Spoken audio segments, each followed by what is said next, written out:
J'ai toujours cru que le véritable amour était une histoire racontée dans les films ou les légendes anciennes. À 47 ans, ma vie semblait suivre un scénario prévisible: travail, maison, enfants, adultes, et la routine qui, bien que confortable, n'était pas exactement passionnante. Mon mari Ricardo était un homme gentil et dévoué, mais notre mariage était devenu un partenariat sans l'étincelle du romantisme. C'est un après-midi de printemps que tout a commencé à changer. J'ai décidé de suivre un cours de peinture pour redécouvrir ma passion oubliée pour les arts. Là, j'ai rencontré Leonardo, un homme au regard intense et au sourire captivant. Sa présence était magnétique, et nous sommes rapidement devenus amis, partageant des après-midi de conversation sur l'art et la vie.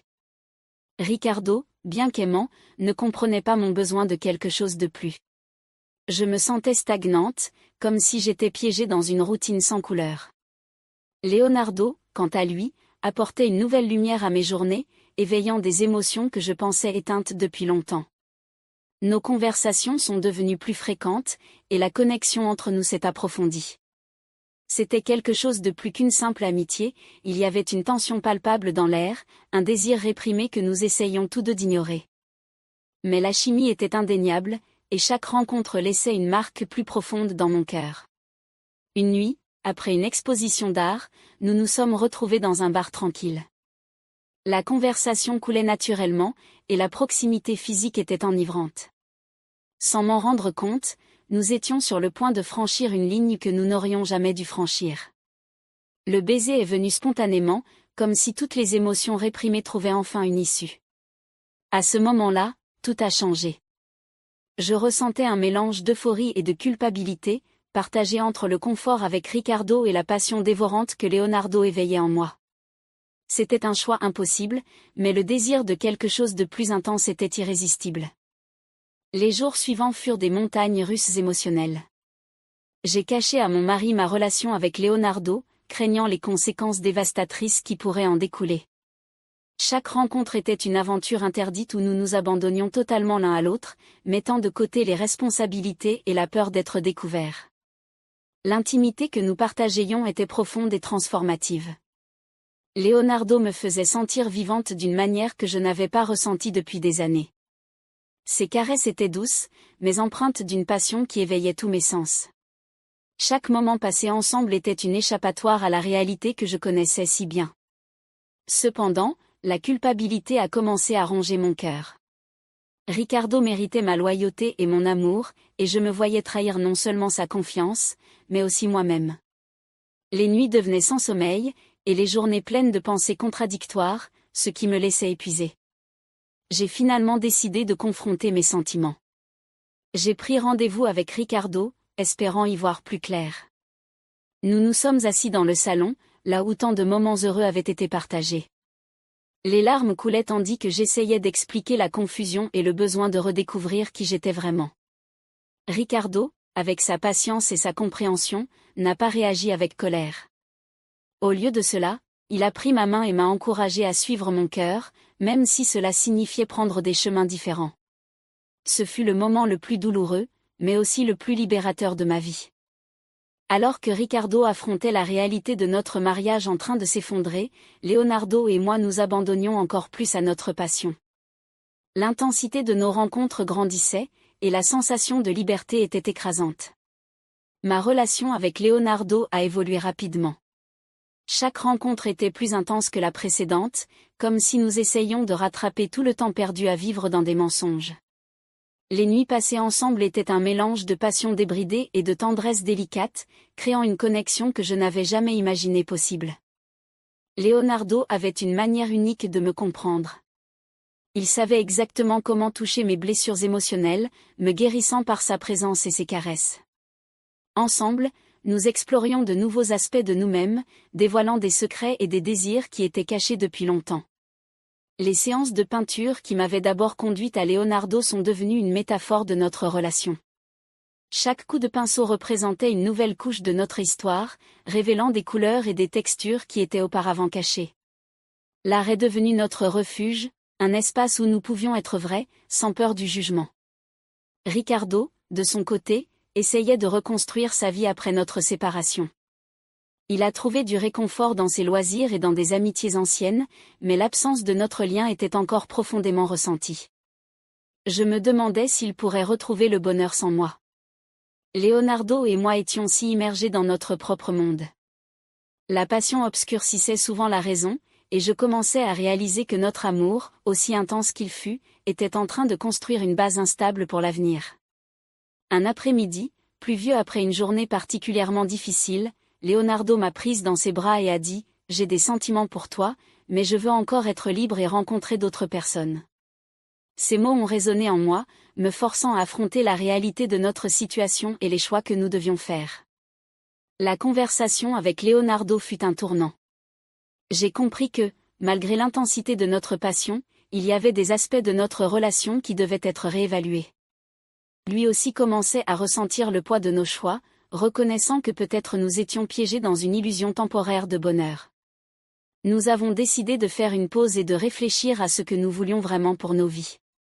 La pause était nécessaire, mais aussi douloureuse.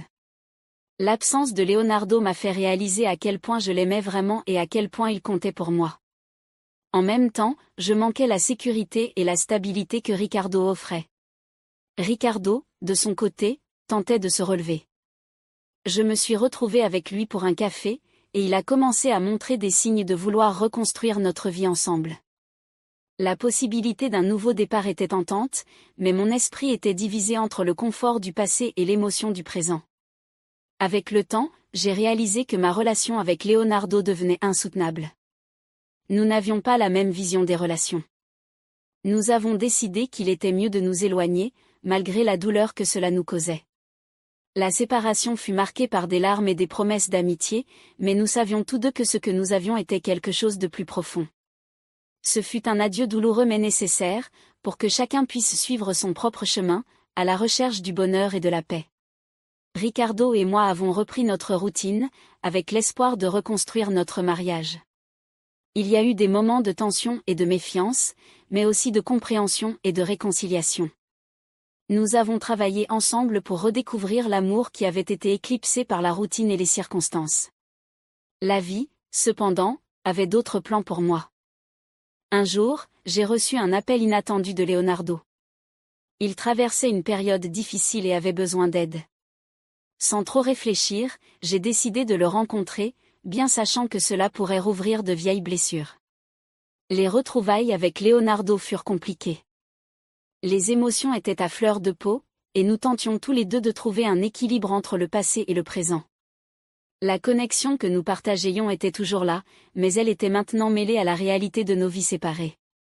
Alors que je luttais pour maintenir l'équilibre entre mon passé avec Leonardo et mon présent avec Ricardo, je sentais que le destin me guidait vers quelque chose de plus grand et plus complexe que ce que j'aurais pu imaginer.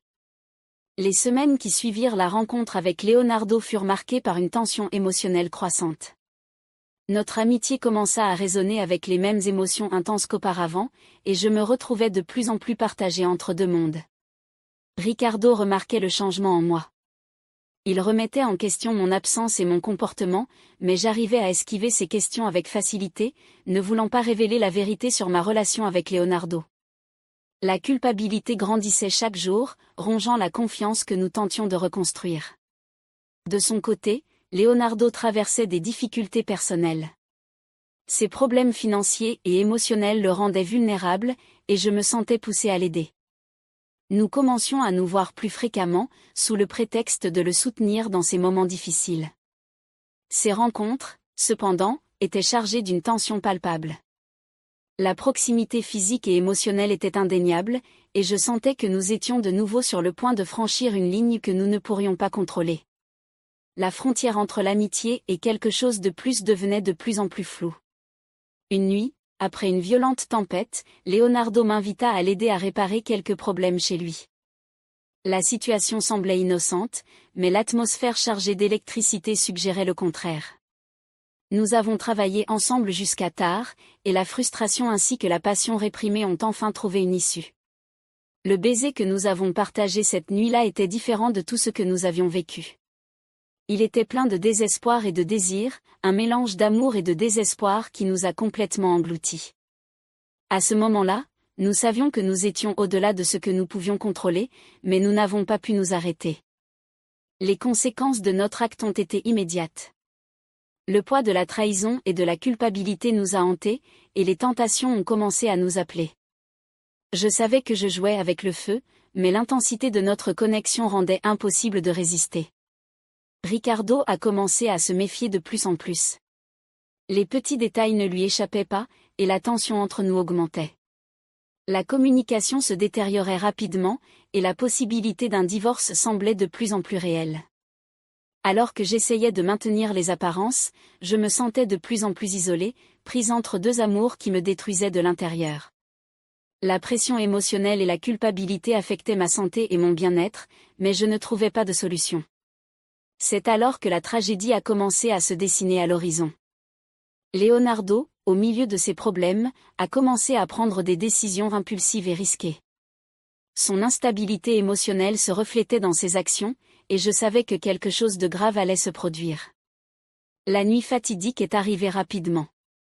Une nouvelle tempête dévastatrice a frappé, apportant des vents forts et des pluies intenses. Leonardo, essayant de résoudre une urgence, s'est retrouvé impliqué dans un accident qui allait changer nos vies à jamais. La nouvelle de l'accident de Leonardo est arrivée comme un coup dévastateur. Il avait perdu le contrôle de sa voiture pendant la tempête et avait subi des blessures graves. La tragédie s'est produite si rapidement, laissant chacun de nous sous le choc et dans la désolation. Ricardo et moi avons été informés simultanément. Le choc et la tristesse nous ont unis d'une manière que je n'avais jamais imaginée. Au milieu de la douleur, nous avons réalisé que notre lutte intérieure et nos choix nous avaient conduits à ce moment de perte irréparable. J'ai rendu visite à Leonardo à l'hôpital, où il luttait pour sa vie. Ses yeux, même au milieu de la douleur, montraient du regret et une profonde tristesse. Nous nous sommes assis ensemble en silence, partageant le poids de nos actions et le vide qui nous entourait désormais. Ricardo était également là, et pour la première fois depuis que notre mariage avait traversé des difficultés, nous nous sommes unis dans la douleur. La tragédie de Leonardo nous a forcés à affronter nos sentiments et à reconnaître l'impact de nos choix sur les vies des autres. Le lendemain, Leonardo n'a pas résisté. Sa mort a laissé un vide immense, mais aussi une opportunité de réflexion et de rédemption. La perte nous a forcés à réévaluer nos priorités et à chercher un chemin de guérison et de réconciliation. Ricardo et moi avons commencé à suivre une thérapie ensemble, travaillant à reconstruire la confiance et à renforcer notre lien. La douleur de la perte de Leonardo a servi de catalyseur pour affronter nos propres démons et guérir les blessures que notre relation avait causées. À travers de longues conversations et des moments de vulnérabilité, nous avons redécouvert l'amour qui avait toujours été présent, mais qui avait été éclipsé par l'insécurité et le besoin de quelque chose de plus intense. Nous avons appris à apprécier la stabilité et la fondation de notre engagement mutuel. La culpabilité et la tristesse me suivaient encore, mais j'ai commencé à trouver la paix dans l'acceptation et le pardon. J'ai reconnu que nous commettons tous des erreurs et que le véritable amour consiste à accepter les défauts et à grandir à partir de cela. La mémoire de Leonardo est restée avec moi, mais plus comme une source de douleur, mais comme un rappel de l'importance de vivre de manière authentique.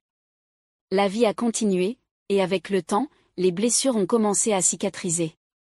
Ricardo et moi avons retrouvé la joie dans les petites choses, appréciant chaque moment passé ensemble avec une nouvelle perspective. La tragédie nous a appris l'importance de l'honnêteté et de la communication ouverte dans notre relation. Je regarde en arrière et je vois un parcours fait de hauts et de bas, d'amours intenses et de pertes douloureuses. Chaque chapitre de cette histoire m'a façonné et m'a appris la complexité du cœur humain. À travers l'amour, la trahison et la tragédie, j'ai trouvé la force de me relever et de construire un avenir plus solide et plus authentique. Aujourd'hui, à 47 ans, je comprends que la vie est imparfaite et remplie de défis, mais aussi pleine d'opportunités pour grandir et aimer plus profondément. L'histoire que j'ai vécue m'a appris que même dans les pires tragédies, il y a de la place pour la rédemption et pour découvrir la véritable essence de l'amour. Alors, tu as aimé cette histoire? J'espère que vous avez profité de chaque seconde de cette vidéo. S'il t'a laissé curieux d'en savoir plus, tu sais quoi faire. Mets un like et abonne-toi à la chaîne pour ne manquer aucun détail des prochains contenus, et bien sûr, active la cloche, ainsi vous serez averti chaque fois qu'une nouvelle vidéo sortira. Dis-moi dans les commentaires ce que tu en as pensé, j'adorerais connaître ton avis. À la prochaine, je t'attendrai.